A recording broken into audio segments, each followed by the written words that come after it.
We turn now from the field to the study, from blood and stone to something quieter, and I suspect, before we are finished, far more dangerous.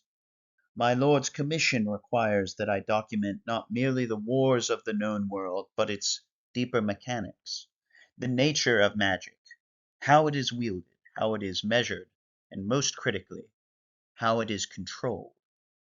I confess I find this portion of the work more congenial than the last. Battles are chaos wearing the mask of strategy, but magical theory is scholarship, hierarchy, rank, and progression. These are things a librarian understands. The sources of this period describe magical ability as resting upon three pillars: mastery, constitution, and something they call life energy. The first two are familiar enough, the third we shall come to. Mastery is the wizard's command over magical forces, a compound, we are told, of experience and skill. It is measured in levels, and these levels carry titles. A wizard of the first rank is a novice, an initiate. By the second, he is an acolyte. The third, an adept. At the fourth level, he may finally call himself a mage, and anything beyond that is simply mage with greater authority behind it. I note the structure with approval. Here is magic made legible, ordered. A wizard does not simply declare himself powerful. He is assessed, ranked, and titled according to his demonstrated capacity. This is civilization applied to the arcane, and it is precisely how such forces ought to be governed. A man's title should describe his use, not merely his vanity. But mastery is only the first pillar, and titles, however reassuring, are only words. Constitution need not detain us long. It is stamina, magical stamina, the wizard's reservoir of effort, which empties and refills like any mortal resource. A strong arm tires, a keen eye blurs. That magic should obey the same crude economy is noted in the sources without fanfare, and I will follow their example. What matters is the principle it establishes. Magic has walls. It has a floor. The arcane is not limitless. It is the third pillar that changes everything.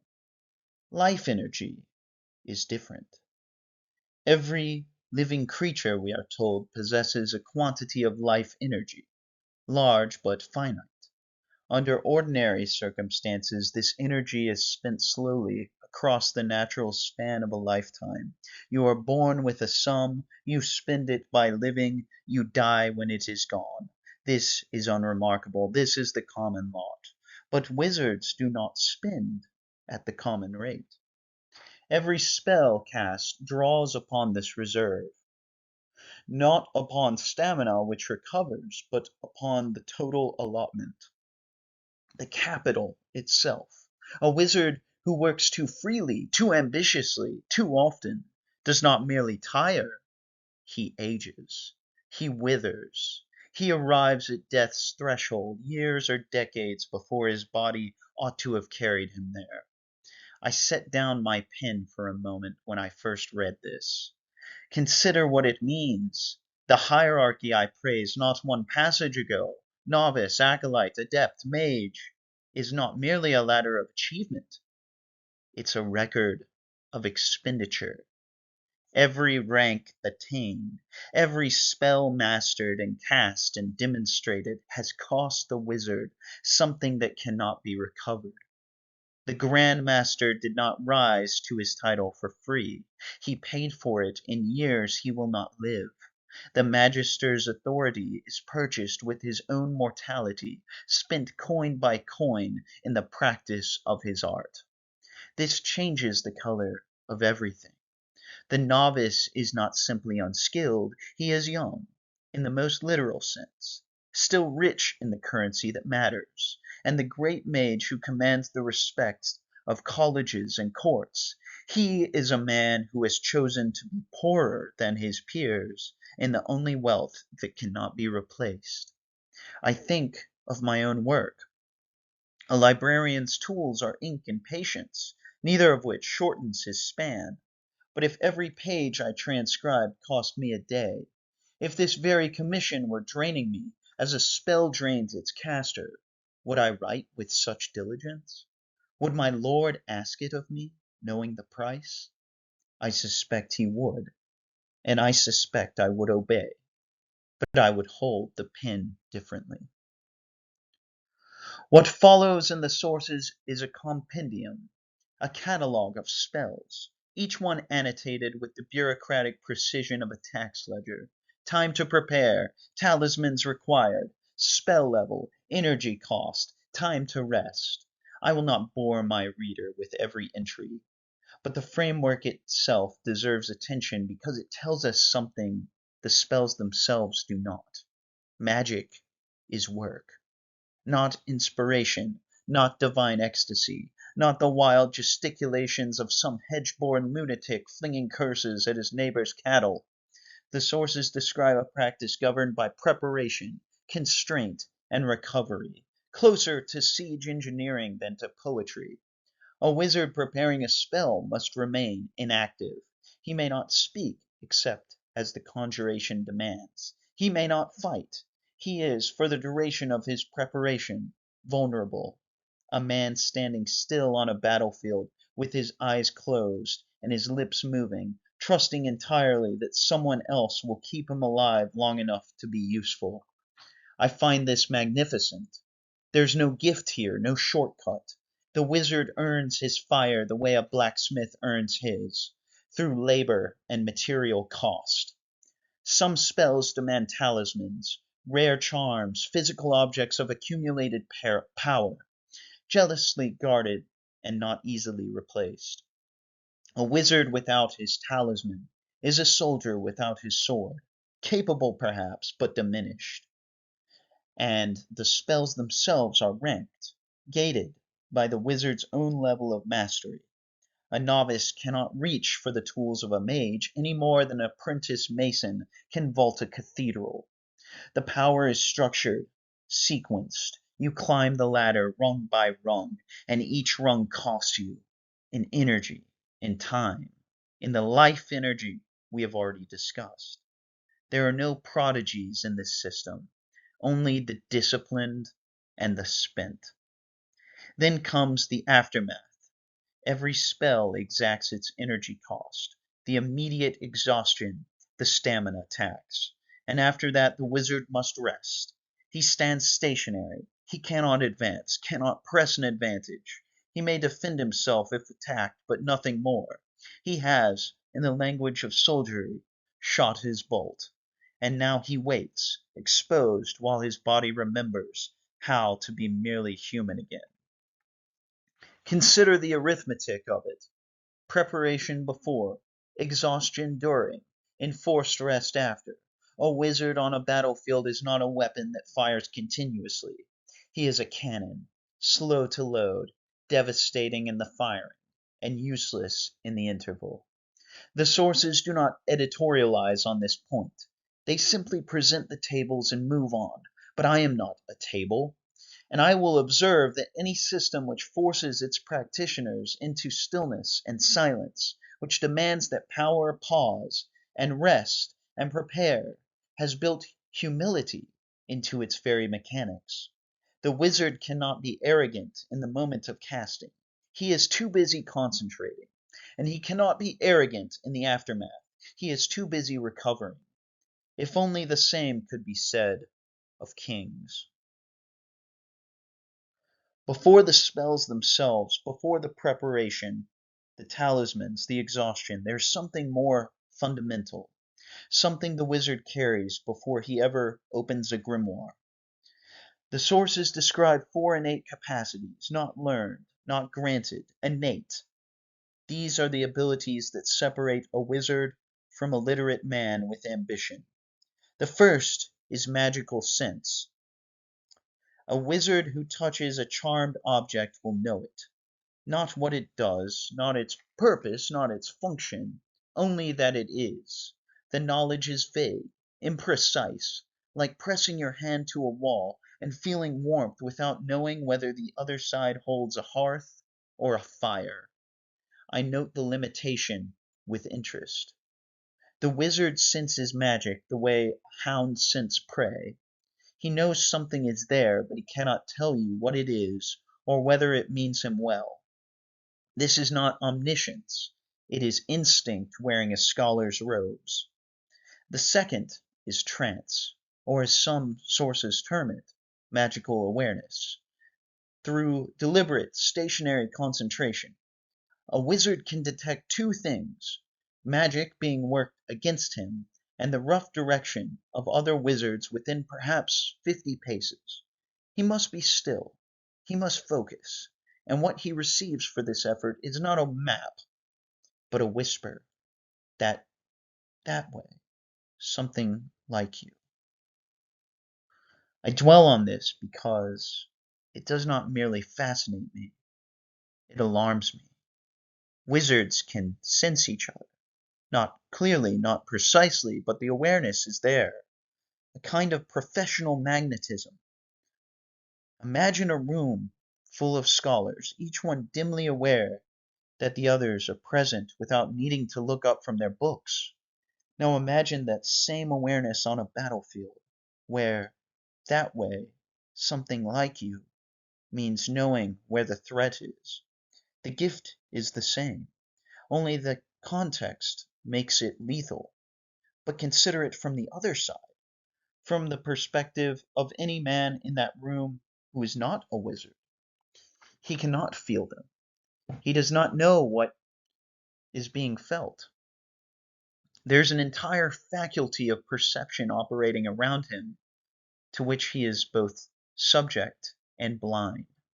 This is not merely power, it's a private sense, an unshared world.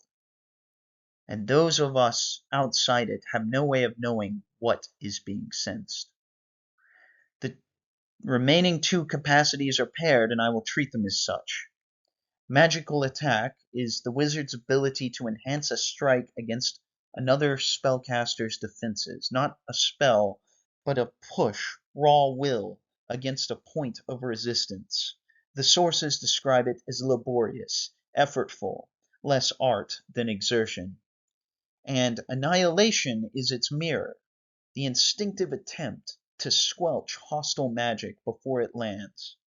The name promises more than the function delivers, but the function has kept more wizards alive than any spell in the compendium. Where magic attack is deliberate, annihilation is a flinch, a trained flinch, but a flinch nonetheless. The wizard feels the incoming spell, and his power rises to smother it, the way a hand rises to shield the eyes before the conscious mind has registered the light. 4 abilities: sense, awareness, force, and refusal. And not one of them requires a spell, a talisman, or a single word spoken aloud. This is what troubles me. Everything I've praised in the previous passages, the preparation, the hierarchy, the institutional discipline, governs learned magic, spells, the compendium. But these 4 capacities exist beneath the institution, before it. A wizard who has never set foot in a college, never submitted to examination, never accepted a rank or a title, still possesses these abilities. He can sense, he can detect, he can push, he can refuse. The colleges do not create wizards. They merely organize what already exists. And what already exists is a class of beings who can feel each other across a crowded room and swat aside forces that would kill an ordinary man. I remain committed to the principle that institutional control is necessary. I simply note that the thing being controlled is rather more formidable than I'd initially appreciated. We come now to the instruments themselves, the material furnishings of the wizard's art.